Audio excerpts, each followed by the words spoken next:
कृपया चैनल को सब्सक्राइब करना ना भूलें। इस वीडियो में स्वामी विवेकानंद जी के अनमोल वचनों को समेटा गया है। वीडियो के अंत तक बने रहें। शिक्षा विविध जानकारियों का ढेर नहीं है जो तुम्हारे मस्तिष्क में ठूस दिया गया है और जो आत्मसात हुए बिना वहाँ अजन्म पड़ा रहकर गड़बड़ मचाया करता है। हमें उन विचारों की अनुभूति कर लेने की आवश्यकता है जो जीवन निर्माण, मनुष्य निर्माण तथा चरित्र निर्माण में सहायक हों। यदि आप केवल 5 ही परखे हुए विचार आत्मसात कर सके तो उनके अनुसार अपने जीवन और चरित्र का निर्माण कर लेते हैं तो आप अपने ग्रंथालय को कंठस्थ करने वाले की अपेक्षा अधिक शिक्षित हैं। जब तक सभ्यता नाम से पहचानी जाने वाली बीमारी अस्तित्व में रहेगी तब तक दरिद्रता अवश्य रहेगी और इसीलिए उसे दूर करने की आवश्यकता भी बनी रहेगी। निर्दयी महाजनों के कारण पाश्चात्य देश कराह रहे हैं और पुरोहितों के कारण प्राच्य। सारा पश्चिम एक ज्वालामुखी के मुख पर बैठा है जो कल ही फूट सकता है और टुकड़ा टुकड़ा हो जा सकता है। एशिया ने सभ्यता की नींव डाली, यूरोप ने पुरुषों का विकास किया और अमेरिका स्त्रियों तथा सर्वसाधारण जनता का विकास कर रहा है। प्रत्येक व्यक्ति, प्रत्येक राष्ट्र को महान होने के लिए निम्नलिखित 3 बातों की आवश्यकता होती है: अच्छाई की शक्तियों पर दृढ़ विश्वास, ईर्ष्या और संदेह का अभाव। उन सभी की सहायता करना जो अच्छे बनने तथा अच्छे कार्य करने का प्रयत्न करते हैं। अपने भाइयों का नेतृत्व करने की अपेक्षा उनकी सेवा करने का प्रयत्न करो। नेता बनने की इस क्रूरता उन्माद ने बड़े बड़े जहाजों को इस जीवन रूपी समुद्र में डुबो दिया है। हमारे स्वभाव में संगठन का सर्वथा अभाव है, पर इसे हमें अपने स्वभाव में लाना है। इसका महान रहस्य है ईर्ष्या का अभाव। अपने भाइयों के मत से सहमत होने को सदैव तैयार रहो और हमेशा समझौता करने का प्रयत्न करो। यही संगठन का पूरा रहस्य है। तुम सबसे यही चाहता हूँ कि तुम आत्मप्रतिष्ठित, दलबंदी और ईर्ष्या को सदा के लिए छोड़ दो। तुम्हें पृथ्वी माता की तरह सहनशील होना चाहिए। यदि तुम ये गुण प्राप्त कर सको तो संसार तुम्हारे पैरों पर लौटेगा। स्त्रियों की स्थिति में सुधार हुए बिना संसार के कल्याण की कोई संभावना नहीं है। एक पंछी का केवल एक ही पंख के सहारे उड़ सकना असंभव है। स्त्रियों में अवश्य यह क्षमता होनी चाहिए कि वह अपनी समस्याएं अपने ढंग से हल कर सकें।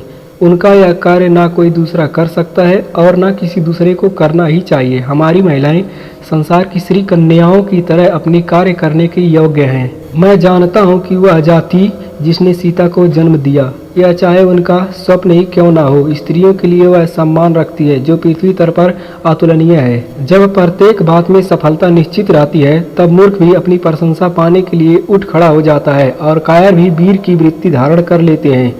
पर वीर बिना एक शब्द मुंह से बोले कार्य करता जाता है। एक बुद्ध का आविर्भाव होने से पहले ना जाने कितने बुद्ध हो चुके हैं।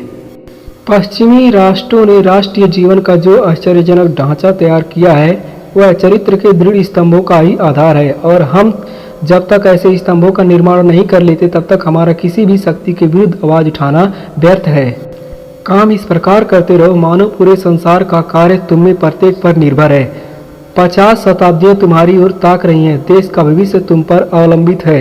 कार्य करते रहो। जो दूसरों का सहारा ढूंढते हैं वह सत्य स्वरूप भगवान की सेवा नहीं कर सकते। मैं एक ऐसे मानव समाज का संगठन करना चाहता हूँ जो ईश्वर पर हृदय से विश्वास रखता है और जो संसार की कोई परवाह नहीं करता। उपहास, विरोध और फिर स्वीकृति, प्रत्येक कार्य को इन तीनों अवस्थाओं में से गुजरना पड़ता है। जो व्यक्ति अपने समय में आगे की बात सोचता है उसके संबंध में लोगों की गलत धारणा होनी निश्चित है। जीवन संघर्ष तथा निराशाओं का अविराम प्रवाह है। जीवन का रहस्य भोग में नहीं पर अनुभव जनित शिक्षा में है। पर खेद है जब हम वास्तव में सीखने लगते हैं तभी हमें इस संसार से चल बसना पड़ता है। भलाई का मार्ग संसार में सबसे अधिक उबड़ खाबड़ तथा कठिनाइयों से भरपूर है। इस मार्ग से चलने वाले की सफलता आश्चर्यजनक है पर गिर पड़ना कोई आश्चर्यजनक नहीं है। हजारों ठोकरें खाते हमें चरित्र को दृढ़ बनाना है। जीवन और मृत्यु, शुभ और अशुभ, ज्ञान और अज्ञान का यह मिश्रण ही माया अथवा जगत प्रपंच कहलाता है। तुम इस जल के भीतर अनंत काल तक सुख ढूंढते रहो, तुम्हें उसमें सुख के साथ साथ बहुत दुख तथा अशुभ भी मिलेगा। यह कहना कि मैं केवल शुभ ही लूंगा, अशुभ नहीं, केवल लड़कपन है और यह असंभव है। यदि दिल में लगाव हो तो एक मूर्ख भी किसी भी कार्य को पूर्ण कर सकता है, पर बुद्धिमान मनुष्य वह है जो प्रत्येक कार्य को अपनी रुचि के कार्य में परिवर्तित कर सकता है। वह कोई काम छोटा नहीं होता। केवल वह ही कार्य करते हैं जिनका विश्वास है कि प्रत्यक्ष कार्य क्षेत्र में कार्य आरंभ करते ही सहायता अवश्य मिलेगी। दृढ़ संकल्प कर लो कि तुम किसी दूसरे को नहीं कोसोगे, किसी दूसरे का दोष नहीं दोगे, पर तुम मनुष्य बन जाओ, खड़े हो और अपने आप को दोष दो, स्वयं की ओर ही ध्यान दो। यही जीवन का पहला पाठ है, यही सच्ची बात है। ध्यान रखो, संघर्ष ही इस जीवन में सबसे बड़ा लाभ है, इसी में हमें गुजरना पड़ता है। यदि स्वर्ग का कोई रास्ता है तो वह नरक होकर जाता है, नरक से स्वर्ग यही सदैव का मार्ग है।